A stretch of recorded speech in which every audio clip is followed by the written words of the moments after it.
We are back in Dalmatia in Croatia, an ancient land where you can still find fortifications and other structures used in wars throughout this turbulent history.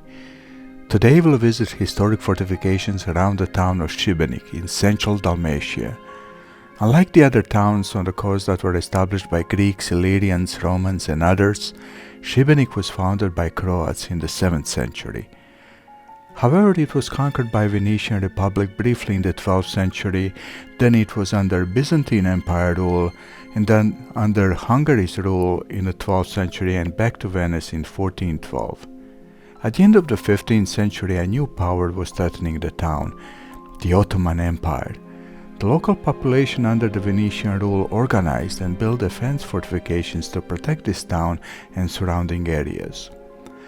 One of them is this wall on Ostrnica Peninsula. It is called Grebašnica. This impressive wall that is about 7 meters high and less than 1 meter thick was built in 1497. Only 2 years after, 3,000 Turkish soldiers attacked this area, but their attack was repelled. All the people in the surrounding area would escape behind this wall, and men would help to defend it. After the threat of Ottoman Empire diminished, the wall was repurposed to quarantine plague people on this peninsula. The locals call it, not surprisingly, a Great Wall of China, and it's one of the prettiest examples of medieval defense wall in Croatia.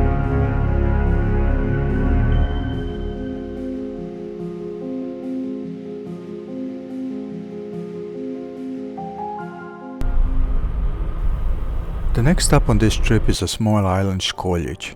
From here you can see up close the fortress St. Nicholas. With its 32 cannons, this fortification controlled the entrance to the channel and Šibenik port. It was built in the 16th century by Venetians and local people to defend the town from Turkish ships.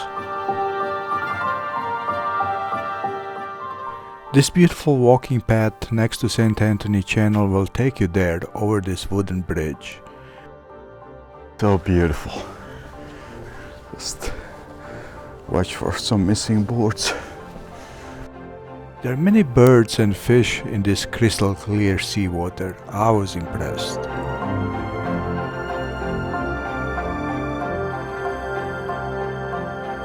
Little did I know there are more recent military structures built on this island next to the fortress.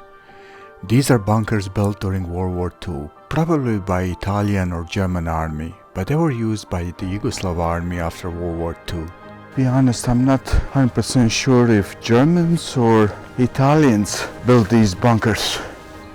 This is the main bunker. Most of the Dalmatian coastal towns were under Italian fascist occupation in World War II until Italy's capitulation in 1943. Then the German army took control until their defeat in 1945. Today, these bunkers are mostly flooded and filled with garbage and some old barbed wire. But it's still interesting to see it. So seeing these bunkers and structures from World War II, it's really interesting. You can definitely spend some time exploring these buildings. But the main reason why I want to come here is this fortress.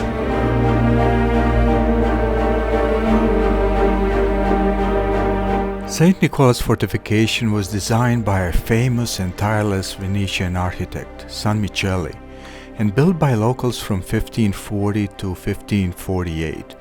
It was designed in a triangular shape, and there was a heavy steel chain across the channel that could stop any ship from entering the channel and Šibenik port. This imposing structure and its modern weapons would deter any invading navy at the time. It was actually never attacked. Unfortunately, the fortification was closed for renovation during this time, but it will be accessible via boat shuttle next summer. Along the St. Anthony's Channel is St. Anthony's Trail. It's a 7 kilometers or 4.3 mile out and back trail. It's an easy and beautiful pathway along the sea. The reason why this whole area is so well preserved and pristine is that it was a huge Yugoslav army base that was close to civilians after the World War II. Warehouse, actually there are multiple of them, were used to store mines. That's why it's called Miners or Minerska complex. Today obviously gives ample opportunity for graffiti artists to decorate these walls. Really old crane. It's pretty small. It was probably used just to lift the small patrol boats out of the sea. Definitely 50s or 60s technology. It's pretty rusty. And likely won't stand here for long, being exposed to sea and weather. So this was a toilet used by Yugoslav army. What a place to have a toilet. Wouldn't you want to have a bathroom with this view in your house? There are even more impressive views from this trail that ends on the top of the hill, exposing the whole length of St. Anthony's Channel, nearby islands, and the town of Šibenik.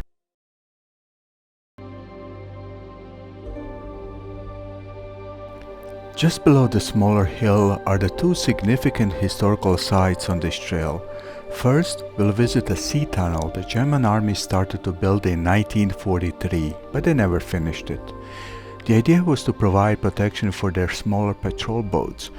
The Yugoslav army officials thought it was a good idea, so they finished it after the World War II. The boat could enter on one side of the channel and exit on the other side, provided protection for boats from air attacks. Not used today, except the pigeons who made this their home. What's interesting about this sea tunnel is that local people after World War II named it Hitler's Eyes, because they remember the German army started digging this tunnel, and it's possible to see both openings from the other side of the channel.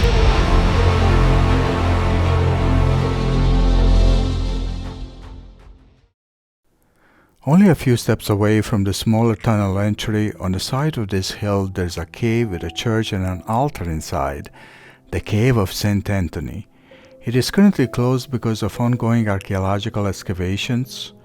The cave was named after St. Anthony of the Desert, who lived on the territory of present-day Egypt in the 4th century AD.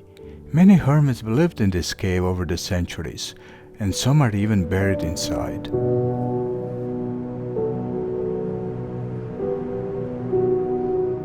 Whoever is buried here, rest in peace.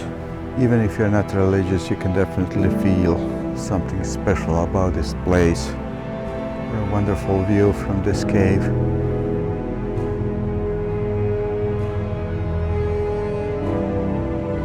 The next fortification that we will explore is protecting the northeast side of Šibenik. It was designed and built under the leadership of Baron Christoph von Degenfeld, a professional German military careerman and a general. His service was sought out by different empires and countries throughout his career: Austro-Hungarian, France, Sweden, and finally Venice. He was sent to Dalmatia in 1645 after the outbreak of the war with the Ottoman Empire. In 1647, 25,000 Turkish soldiers attacked the town of Šibenik from all sides.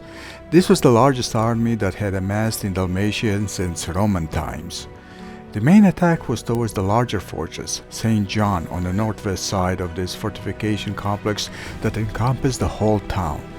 There was also about 100 German soldiers that helped to defend it, along with Venetians and a local militia led by Colonel Frane Dragonic, who was a crucial figure in this war. The town was saved, and thankful residents of Šibenik named this fortress in General Degenfeld's honor, Baron. He died in 1653.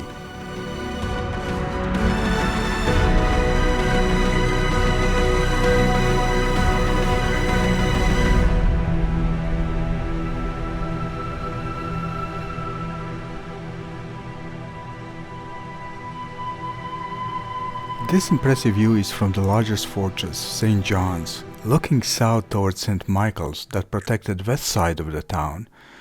But before we go there, let's explore the bunkers from World War II located exactly between St. John's and Baron's fortresses. The military officials in the 20th century really didn't have to study the terrain to pick strategically important locations around the town. It was already done for them centuries ago. It turns out that this whole hill is filled with bunkers and underground shelters. Needless to say that this was a bad idea. These structures are filled with garbage and old furniture, and there's really not much to see. Also, you can tell that young people probably gather here for their entertainment, so if you can resist your curiosity, I would advise that you skip this part.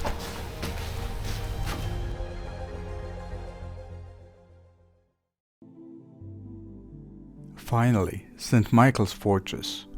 It was protecting the west side of the town. From this ancient fortress you can enjoy the view of St. Anthony's Channel and almost most of the islands in the Adriatic Sea in central Dalmatia. The fall of the Republic of Venice in 1797 brought Šibenik under the authority of the Habsburg monarchy until 1918, the end of the World War I. Then it became part of the Kingdom of Serbs, Croats and Slovenes in 1918. In 1929, the name of the country was changed to the Kingdom of Yugoslavia, which means the land of South Slavs. And this lasted until 1941, when Italy occupied this town. In 1945, it became part of Yugoslavia again, this time under Tito's communist rule.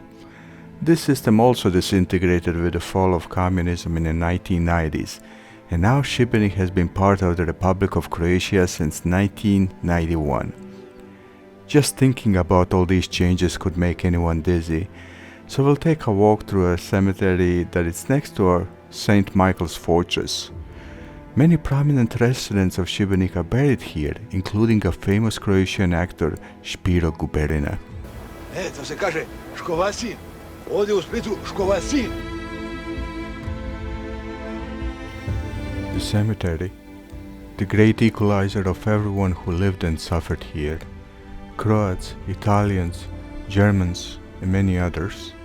Layers upon layers of bones, and most are in a common grave, after there are no more family members left to pay the annual maintenance fees. My friend, do you think humanity learned anything after all these centuries filled with violence, conflict and wars? No, of course not. Wars will never stop. The majority will never learn. But you and me, let's be different. Let's have a good meal when we meet somewhere in some distant lands as long-lost friends. Let's laugh at this absurd idea that it's possible to own and possess anything in this world, including even our own grave.